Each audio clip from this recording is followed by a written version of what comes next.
Bismillahirrahmanirrahim. Assalamualaikum warahmatullahi wabarakatuh.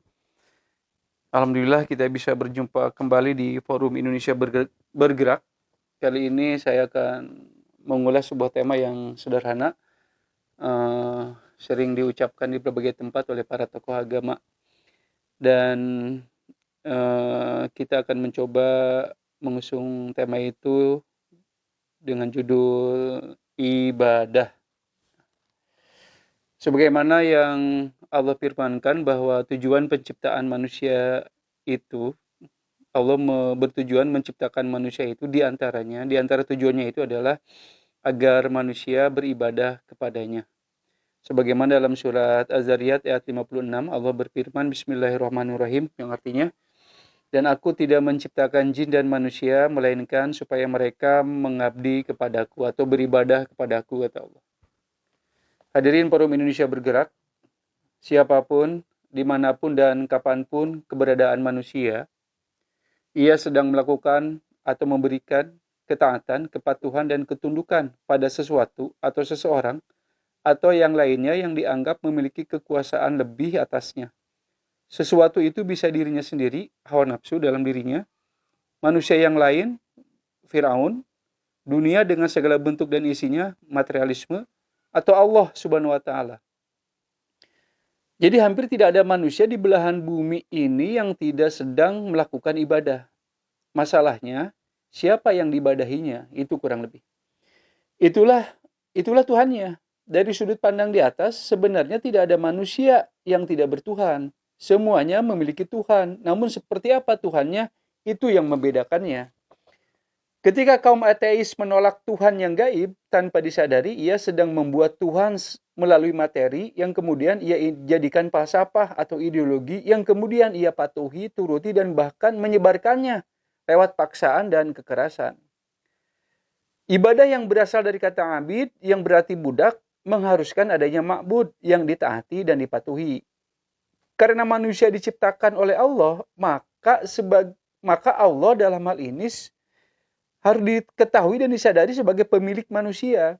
Karena Allah sebagai pemilik manusia, maka Allah pula lah sebagai pemberi, pelindung, dan pengatur hidup dan kehidupan manusia.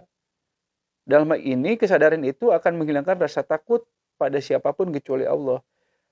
Dalam hal ini, manusia berposisi sebagai abid atau budak, dan Allah sebagai ma'bud atau raja. Maka jelas di sini bahwa ketundukan, ketaatan, dan kepatuhan manusia harus dan hanya tunduk sepenuhnya pada Allah. Kalau ia atau manusia itu tidak memberikan sepenuhnya ketundukan, kepatuhan, dan ketaatan kepada Allah, berarti sebagian ketundukan, ketaatan, dan kepatuhannya itu ia berikan pada selain Allah.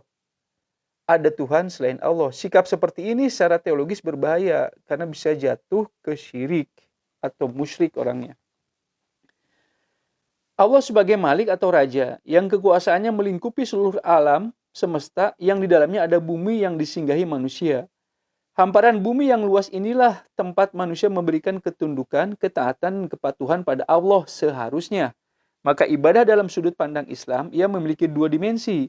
Pertama, dimensi vertikal atau bersifat individual karena hubungannya dengan Allah langsung dan itu dilakukan melalui ibadah-ibadah ritual.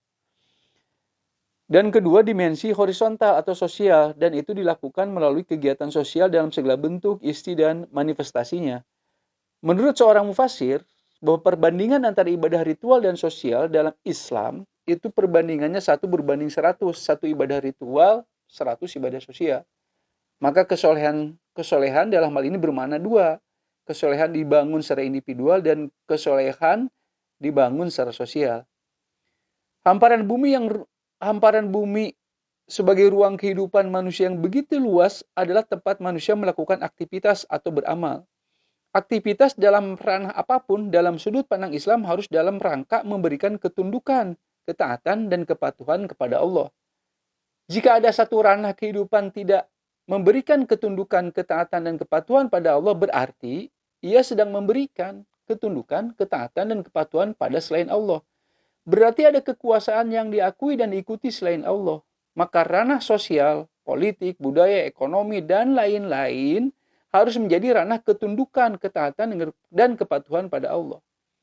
Islam dalam hal ini menolak sekularisme yang memisahkan kehidupan keagamaan menjadi kehidupan yang privat dan sosial. Kemudian berpandangan bahwa Islam hanya mengurus yang privatnya saja. Jika falsafah ideologi ini diterima, maka sama saja kita hanya bisa menyembah Allah secara vertikal individual, namun menyembah yang lain di ranah sosial. Jadi kita bisa menyembah yang lain di ranah sosial, bukan menyembah Allah. Sekularisme dalam sudut pandang Islam adalah bentuk kesyirikan. Visi atau cita-cita tauhid Islam itu adalah mengenyahkan kesyirikan dalam segala bentuk isi dan manifestasinya. Untuk kemudian visi sosial dalam Islam itu adalah tauhidul ummah. Bagaimana sistem sosial Islam itu hanya satu. Dan ini yang di ranah sosial inilah maka umat Islam harus ada dalam ketundukan kepasrahannya kepada Allah dan menerima Allah sebagai otoritas yang berhak mengatur seluruh sisi dan dimensi kehidupan manusia. Itulah makna ibadah yang dapat saya sampaikan. Oke, terima kasih. Assalamualaikum warahmatullahi wabarakatuh.